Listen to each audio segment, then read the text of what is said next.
مستعد، خذا كامل وقته والمسافه اللازمه، تركيز كبير كوندريما، ياخذ المسافه اللازمه، ماهوش متعود انه يضيع كثيرا. تشافي تسرع تشافي ويسجل. ماتياس اكويلاني يسجل بروعه. اكويلاني فيدراليات، انيستا في تنفيذ ضربه الجزاء ويسجل بروعه. انيستا بروعه يسجل على يسار الحارس رغم انه كان شويه متسرع. خلاص اسبانيا تخلص تشافي من ما رايكم لو يضيع دي روسي؟ سجلها احسن من كلهم. امام الحكم الجزائري السابق بالعيد لاكار، بيكي يسجل.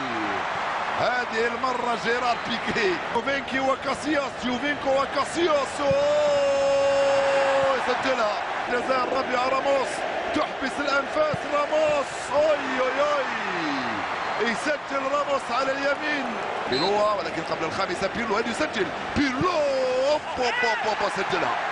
بيرلو سجل الخامس على يمين كير كافياس. اين هذه اللحظات؟ خوان ماتا خايف ويسجل بروعه.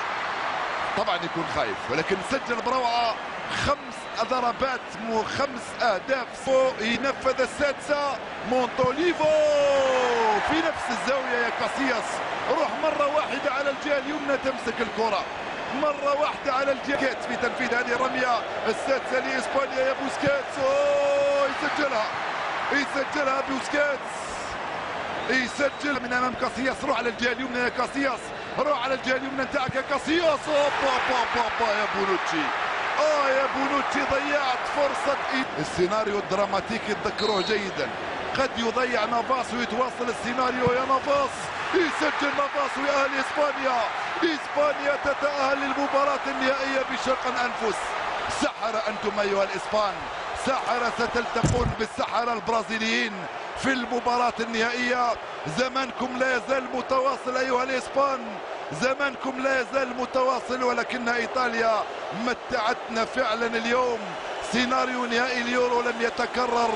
إسبانيا أسال لها الإيطاليون العرق البارد في هذه الأمسية، التأهل بصعوبة. النهائي المرتقب بين البرازيل وإسبانيا هو الذي سيكون يوم الأحد المقبل. إيطاليا رغم أنها خسرت ولكنها ربحت منتخبها وربحت تقدير واحترام العشاق والمشاهدين. إسبانيا بفوزها هذا الصعب بفوزها هذا الصعب بضربات الترجيح يجب أن تعلم بأنها ليست سيدة مطلقة لعالم الكرة، وإنما هي سيدة العالم لحد الآن، ولكنها ليست بالمطلق، لأن ممكن تأتيها ظروف مثل التي جاءت اليوم وقد تحرمها من الفوز ومن التأهل، وقد تخسيها وقد تخسرها نهائي كاس، وقد تتسبب في خسارتها في نهائي كاس أوروبا وكاس العالم.